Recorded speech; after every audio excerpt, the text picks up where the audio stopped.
안녕하세요, 최일입니다. 오늘은 8월 25일이고 특별히 시장에 대해서 뭔가 큰 변화가 없어서 시장 변화에 대해서 브리핑할 거는 별로 없을 것 같습니다. 대신 오늘은 편견 그리고 선입견에서 어떻게 하면 벗어날 수 있을까에 대한 이야기를 좀 해보려고 합니다.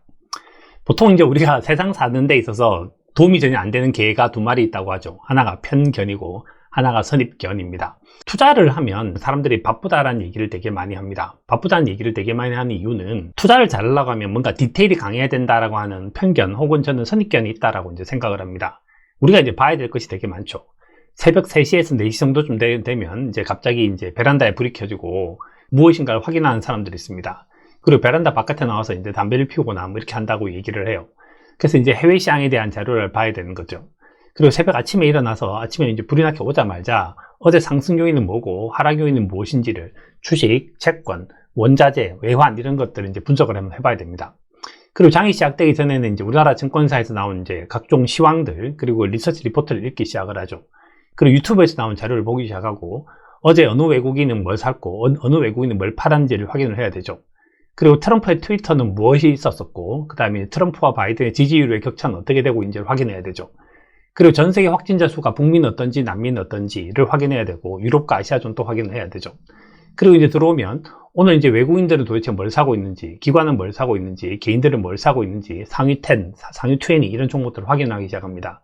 그리고 장이 시작되면 계속적으로 ATS에서 새로운 뉴스가 올라오기 시작하죠. 그리고 시세가 계속적으로 급변하기 시작합니다. 그 정도쯤 봐줘야 된다고 생각을 합니다. 그리고 더 웃긴 건 뭔가 하면 그렇게 보고 난 다음에도 저한테 또 물어보는 거죠. 뭘 더 봐야 될까요? 라고 물어봅니다. 저는 그 질문이 정말 너무 놀라웠던 것 같아요. 뭘 더 봐야 될까요? 저는 뭘 더 보지 마세요 라는 말을 한 적이 있었는데 제가 예전에 있었던 건물이 그 증권가에 좀 가까워서 투자를 하는 사람들이 좀 많이 있었습니다. 그리고 점심 12시 정도쯤 돼서 엘리베이터를 타고 내려가죠. 그러면 이제 좀 직급이 좀 높아 보이는 분이 물어봐요. 야 땡땡아 오늘 그 주식 왜 오르니? 이렇게 물어봅니다. 그럼 이렇게 얘기하죠. 글쎄요 저도 잘 모르겠는데요. 근데 우리가 모르는 뭔가가 있겠죠 라고 말을 합니다. 그럼 물어보죠. 어떻게 했어? 이렇게 말하면 일단 사봤습니다. 이렇게 얘기를 합니다. 그리고 그 다음날이 됩니다. 또 이제 엘리베이터를 탔습니다.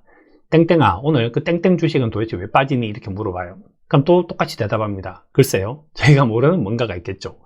그럼 너 어떻게 했어? 그러면 저 일단 좀 팔아봤습니다. 이렇게 얘기를 합니다. 그러니까 우리는 디테일이 강해야 투자를 잘할 수 있다는 생각을 굉장히 많이 하고 있다는 거죠. 근데 실제로 그렇지 않다는 말씀을 제가 드리려고 이제 합니다. 이건 제가 이제 예전에 봤던 이제 다큐멘터리 중에서 전교 1등은 알고 있는 공부에 대한 공부에서 이제 발췌를 한 부분들인데 너무너무 재밌게 봤었던 거예요. 전교 1등이 도대체 문제를 어떻게 읽고 어떻게 해석하고 어떻게 푸는가에 대한 얘기였습니다. 계란 장수가 트럭에 계란을 싣고 배달하다가 교통사고가 났다. 그 바람에 계란이 모두 깨지고 말았다. 보험회사에 보험을 청구하려고 하는데 계란이 몇 개인지 기억이 나지 않는다. 그런데 계란 장수가 기억하는 게 있었다. 2개씩 싸면 1개가 남고 3개 싸면 1개가 남고 4개 싸도 1개가 남고 6개 싸도 한 개가 남는데 7개씩 싸면 남지 않았다라는 거예요. 그래서 이게 이제 눈을 갖다가 이렇게 트래킹을 해서 이 사람들이 어디를 보고 있는지를 했죠. 그때 전교 1등은 뭘 하는가 하면 위에 것들은 별로 신경 쓰지 않고 아랫부분을 이제 쭉 이렇게 분석을 한 다음에 수식을 썼습니다. 2, 3, 4, 5, 6의 공배수에 1을 더하고 그리고 그것이 7의 배수가 돼야 돼 라고 해서 식을 이렇게 썼죠. 그런데 답이 나왔습니다. 최소 300개네 이런 답을 냈어요. 그리고 또 이제 공부를 약간 못하는 친구한테 똑같은 문제를 또 하나 냈습니다. 그랬더니 그 친구는 어디서 문제를 풀고 있는가 하면 2회 문제를 계속 풀고 있다는 거죠. 계란 장수는 왜 트럭에 계란을 싣고 가고 그랬어? 이게 좀 짜증이 나는 거고 교통사고는 또 왜 났어? 계란이 깨졌는데 도대체 보험회사에 보험금을 왜 청구하려고 해? 그래서 위에 있는 문제를 보고 짜증을 내기 시작하는 거죠.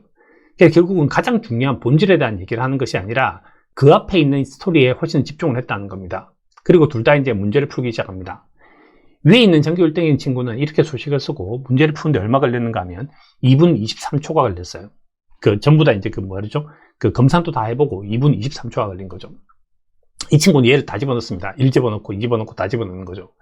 물론 이제 7개씩 포장하려고 했을 때 1개가 더 남지 않았으니까 7일은 7, 7이 14, 7, 3, 21 다 넣어보는 겁니다.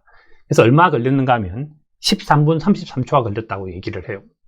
그래서 이제 이것이 이제 접근 방법의 차이라는 거죠. 그래서 잘하는 사람들은 결국 뭘 하는가 하면 스토리보다 훨씬 더 모델링에 집중을 한다라고 하는 것이 특징이라는 겁니다. 그래서 전교 1등인 친구들은 당연히 수학을 다 잘할 수밖에 없고 공부를 못하는 친구들은 이렇게 추상화시키거나 표준화시키는 것을 못해요. 이거 전부 다 외우려고 하는 거죠. 전부 다 스토리를 풀려고 하는 거죠. 이게 이제 큰 차이가 나는 겁니다.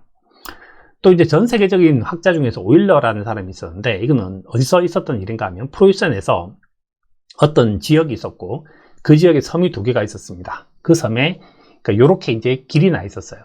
근데 사람들이 궁금해한 것은 뭔가 하면, 저기 있는 모든 다리를 딱 한 번만 지날 수 있는 방법은 있을까라고 이제 고민을 한 겁니다. 그리고 각종 시행착오를 하죠. 그래서 뭐 직접적으로 다니면서 길이 뭐 넓으니 좁으니 뭐 그런 얘기를 하고, 이 섬 크기가 어떠니 저떠니 이런 얘기를 합니다. 그리고 그러다가 이제 오일러라고 하는 천재한테 가서 딱 물어보죠. 선생님, 여기를 갖다 한 번에 걸을 수 있습니까? 라고 했는데, 오일러는 딱 보자마자 안 됩니다 이렇게 얘기를 했어요. 결론은 중요하지 않고, 오일러는 뭘 했기 때문에 심플하게 풀었는가 하면 이걸 이렇게 바꿨습니다. 그러니까 다리는 선으로 만들었고, 섬은 점으로 만들었죠. 전체적으로 봤을 때 이 섬이 크냐 작냐, 다리가 굵으냐 낮으냐는 것은 중요하지 않다는 거예요. 가장 핵심적인 부분만 끄집어낸 거죠. 그래서 이것이 이제 위상수학이라고 하는 새로운 하나의 장르가 만들어지게 된 겁니다. 그래서 결국은 수학을 잘한다는 말은 무슨 뜻인가 하면, 추상화를 잘하고 본질에 집중한다는 것을 의미해요. 이거 굉장히 잘하는 경영자는 누구냐 하면 스티브 잡스입니다. 이게 잡스의 방인데, 잡스의 방은 정말 심플 그 자체입니다. 아무것도 있지 않죠. 어떤 가구도 없습니다. 정말 초 하나가, 그 등 하나가 이 전체 방을 이제 밝히고 있을 뿐이죠. 저기에 지금 현재 들고 가서 읽어야 될 책 딱 하나를 들고 가서 여기서 이제 책을 읽고 분석을 하고 판단하기 시작합니다. 스티브 잡스의 모든 작품들, 애플의 모든 작품들이 심플하고 그리고 아름다운 그 모든 이유들은 전 잡스의 이런 스피릿에서 출발한다고 생각해요. 모든 군더더기를 없애버리는 것들이죠. 키보드를 다 없애버리고 원버튼으로 만들어버리는 이런 스피릿은 결국 여기에 있습니다. 이건 또 이제 아주 유명한 이제 피카소라는 화가인데, 피카소라는 화가는 저렇게 이제 소를 심플하게 한 다음에 이렇게 만들어버리죠. 물론 이거 말고도 이제 뭐 자전거 안장 갖고 만든 것들도 있었는데, 이것이 결국은 가장 단순화시키고 가장 핵심에만 집중했던 그런 케이스입니다. 이것도 아주 아름다운 작품이죠. 새를 표현한 건데, 새 깃털 하나로 이 모든 것을 표현해 버렸습니다. 결국은 어떤 훌륭한 경영자든 어떤 훌륭한 아티스트든 이 모든 사람들이 지향하는 것은 결국 뭔가 하면 심플하게 만들어서 소비자들이 편하게 쓸 수 있게끔 해주는 데 있는 것들이죠. 그럼 투자를 하는 데 있어 우리는 뭐냐 하면, 우리의 식은 오로지 이 식 하나입니다. 현재 가치라고 하는 것은 미래 벌어들의 현금 흐름을 할인하는 거죠. 그러면 현재 있는 뉴스들이 현금 흐름에 어떤 영향을 주는가, 현재 있는 뉴스들이 금리에 어떤 영향을 줬는가, 그 결과만 우리는 분석을 하면 된다는 거죠. 그래서 제가 말씀드렸던 자료는 그겁니다. 탑다운 분석하는 것은 경기, 물가, 금리 이 세 가지로 족하고, 그 다음에 바텀업은 실적 모멘텀과 밸류에이션 그리고 어닝 파워를 보는 것으로 족하다는 겁니다. 너무 많은 것을 보는 것이 아니라 너무 많은 것을 보는 것이 아니라 너무 많은 것을 보다가 죽어버릴 수 있다는 거죠. 그래서 심플한 것이 베스트라는 겁니다. 이건 노자 도덕경에 나온 말인데 아주 제가 좋아하는 말이죠. 위학은 일익이고 위도는 일손이다. 배운다는 것은 뭔가 하면 하나를 더하는 겁니다. 저한테 질문하셨던 뭘 하나를 더 봐야 될까요? 가 이제 위학 1익에 대한 얘기죠.